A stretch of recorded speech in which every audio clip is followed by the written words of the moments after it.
injecte le plasmodium. Le plasmodium est un parasite qui va se développer dans le foie des victimes, puis va se multiplier dans les globules rouges, les hématies. Ces hématies sont alors détruites, elles éclatent et libèrent de nouveaux parasites. Et si on ne traite pas rapidement, ce sont des milliards d'hématies qui vont être parasitées. Plusieurs semaines après l'infestation, des gamétocytes apparaissent dans le sang du patient. S'ils sont prélevés par une autre anophèle, après un rapide cycle de transformation, ils peuvent à leur tour contaminer de nouvelles victimes. C'est moi le parasite Plasmodium falciparum, dit Spectrum. Spectrum occasionne des dégâts importants, principalement sur la rate, le foie, les reins, le cerveau, le cœur et les poumons. La forme la plus grave de paludisme est le neuropaludisme, qui peut être mortel. Fièvre, frissons sont les symptômes les plus fréquents du paludisme. Ils apparaissent 7 à 10 jours après la piqûre infestante. En zone d'endémie, les résidents les plus exposés aux conséquences graves du paludisme sont les enfants de moins de 5 ans et les femmes enceintes. Chez l'adulte piqué régulièrement, des accès fébriles simples peuvent toutefois survenir à certaines occasions. Il peut en effet perdre provisoirement son immunité vis-à-vis du paludisme. Chez les voyageurs imprudents, les conséquences peuvent être très graves. Il faut songer au paludisme devant toute fièvre commençant à partir du 7e jour de séjour en zone d'endémie et dans les jours et les semaines qui suivent le retour. Dès les premiers signes de la maladie, les malades doivent consulter en urgence. Seul Ernest, mon brave pêcheur, a la possibilité d'héberger les parasites sans avoir les signes cliniques de la maladie, parce qu'il a un contact régulier avec les moustiques. Son organisme s'y est habitué et s'y est adapté. Quel dommage qu'ils soient tous malades. Moi, je ne le voulais pas. Pour que mon espèce survive, je dois prélever le sang des hommes. Malheureusement, je prélève aussi des parasites que je vais transmettre par inadvertance en piquant d'autres humains. C'est ce parasite Spectrum qu'il faut détruire et pas moi. C'est moi l'infâme Spectrum. Oui, le coupable, c'est bien moi. Dans les autres pays tropicaux et intertropicaux, le risque du paludisme existe. L'une des armes pour s'en prémunir est la prévention médicamenteuse. En effet, l'homme a mis au point des traitements préventifs qui empêchent le parasite de se développer. Malheureusement, certains traitements largement utilisés ont perdu en partie de leur efficacité. Le parasite ayant appris à se défendre, on parle de résistance aux antipaludiques.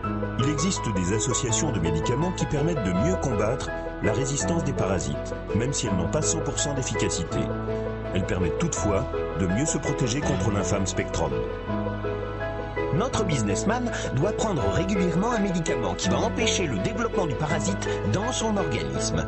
Ce traitement régulier va éviter l'apparition de la maladie, qui peut être très grave chez le sujet non immunisé. Près de 20 voyageurs français meurent chaque année du paludisme. Léopold avait une protection contre le paludisme quand il vivait au bord de la lagune avec Ernest et moi.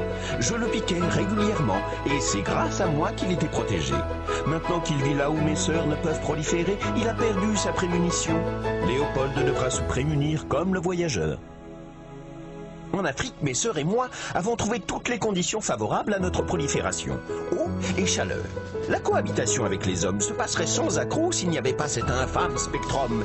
Et c'est en Afrique que le parasite est le plus présent. Pourtant, ceux qui veulent me détruire prétendent que chaque année, ma piqûre rend malade 100 millions de personnes et en tue 1 à 2 millions dans le monde, alors que la faute en revient à l'infâme Spectrum que je transporte à mes dépens.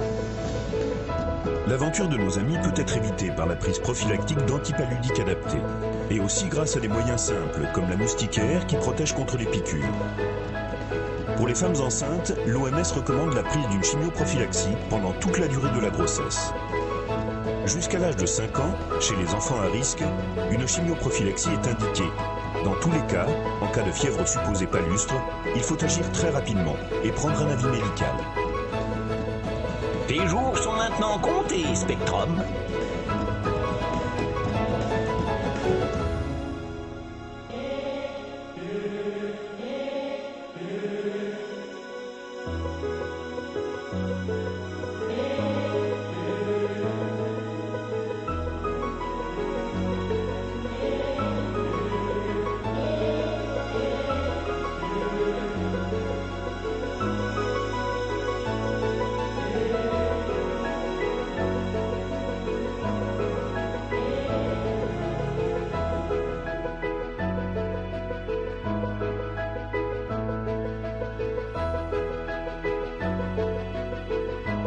Le paludisme ou malaria est une maladie tropicale transmise par la femelle du moustique Anophèle. On estime qu'elle affecte dans le monde une population de 500 millions de personnes et cause près de 2 millions de morts par an. Lorsqu'un insecte contaminé pique un être humain, il lui inocule par sa salive des protozoaires du genre Plasmodium.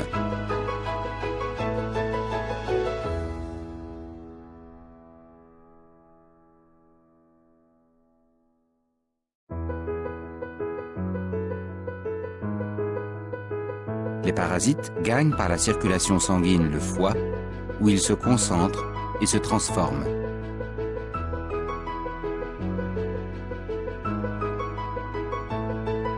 Après une multiplication asexuée, les parasites repassent par milliers dans le sang, où ils pénètrent dans les globules rouges.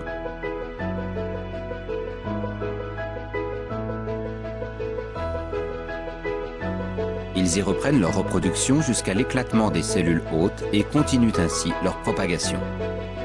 C'est dans cette phase que le malade subit des accès de fièvre répétés, pouvant entraîner la mort. Simultanément, certains parasites se différencient sexuellement. Ils se transforment en gamétocytes mâles et femelles. Un moustique piquant un malade ingère ces gamétocytes qui peuvent alors se reproduire dans l'appareil digestif de l'insecte. Les germes infectants sont produits par les parasites issus de cette reproduction.